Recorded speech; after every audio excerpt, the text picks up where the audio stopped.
अमर योग club health and happy life mission आजकल मेरा सामाजिक और पारिवारिक कार्यक्रमों में बहुत जगह जाना हो रहा है। तो मुझे बहुत सारे लोग योग गुरु या गुरु कह कर के संबोधित करते हैं। तो मैं हाथों हाथ उनको बता देता हूं कि भैया मैं आपका गुरु नहीं हूं, मैं तो किसी का भी गुरु नहीं हूं। लेकिन फिर भी जो हमारे योग साधना चिकित्सा के कार्यक्रम पर आते हैं वो मुझको प्यार से स्नेह से अगर कोई शब्द देते हैं तो चलो एक बार को उनको माना भी जा सकता है। वैसे भी गुरु जो है बनाने का कोई विषय नहीं है, गुरु तो एक मानने का विषय है। और गुरु मानने का विषय है कि कोई कहे कि भैया मैंने तो वहाँ 500 रुपये दे के गुरु बना दिया और मैं भी 1000 रुपये दे के बना आता हूँ, तो ये गुरु की गरिमा नहीं है। गुरु एक ऐसा पद है जो आप प्राप्त कर सकते हैं। पहले मैं भी जो है, मैं तो खुद भुक्तभोगी हूँ, मैं खुद योगी नहीं था। लेकिन कुछ लोगों को आलोचना होती है, लोग तो कमेंट्स बाजी भी मेरे पे करते हैं, कहते हैं कि तुम तो गुरु बन गए हो। मैंने कहा भाई मैं गुरु नहीं बना, ना मैंने ये पद किसी से हथियाया है, ना मैंने पद पैसे देकर खरीदा है, ना पैसा इलेक्शन देकर के जीता है।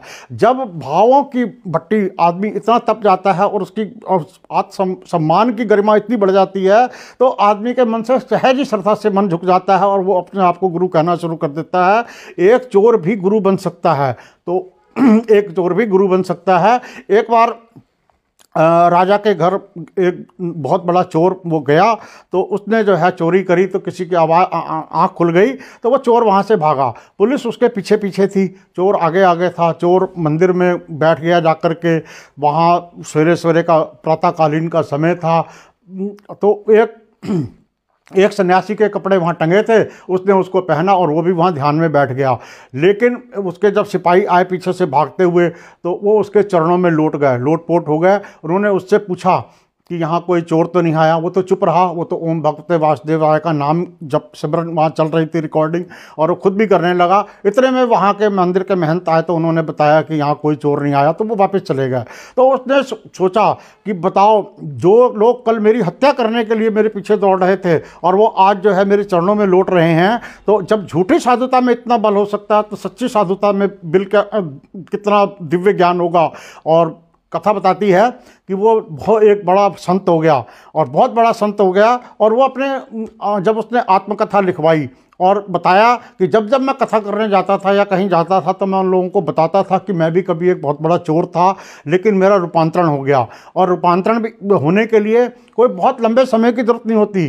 तुलसीदास जी ने भी कहा है, क्या कहा है, एक घड़ी आधी घड़ी, एक घड़ी आधी घड़ी, आधी से पुनियाद। यानी कि अगर आपने परिवर्तन लाना है मन में, विचारों में, तो उसके लिए बहुत लंबे समय की जरूरत नहीं है, बहुत लंबा संघर्ष करने की जरूरत नहीं है। वो परिवर्तन आप कभी भी ला सकते हैं। और परिवर्तन ला करके ही आदमी गुरु बनता है। कपड़े बदल करके संत बनना हो तो आपको 1 घंटा लगेगा, बाल दाढ़ी बढ़ा करके संत बनना हो तो आपको 2-3 दिन लग सकते हैं, और हफ्ता 2 महीने लग सकते हैं। लेकिन मन बदल कर आपको संत बनना है तो उसके लिए तो सारी उम्र भी कम पड़ जाया करती है।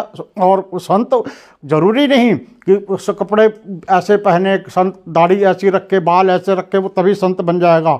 जब हमारे विचारों में पवित्रता आने लगी जाएगी तो मंदिर में बैठा हुआ आदमी, दुकान पर बैठा हुआ आदमी, घर पर बैठा हुआ आदमी, फैक्ट्री में बैठा हुआ आदमी, अगर उसके विचारों में शुद्धता है, पवित्रता है, शांति है, आनंद है, खुशी है, अगर उसके अंदर सारे गुण हैं तो वो वहीं भी गुरु बन सकता है। ऐसा गुरु बनने के लिए कोई विशेष योग्यता की आवश्यकता नहीं पड़ती है।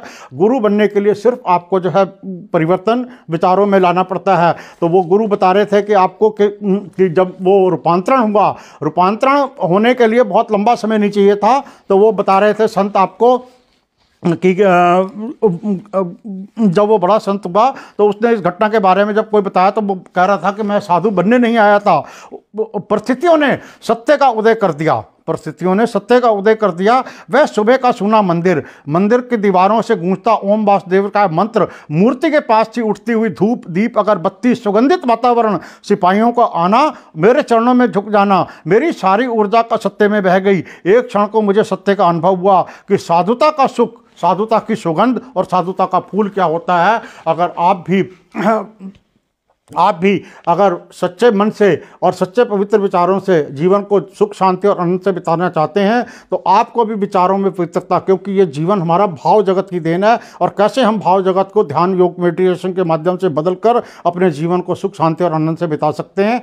मैं अशोक कालरा, अमर योग club health and happy life mission. धन्यवाद।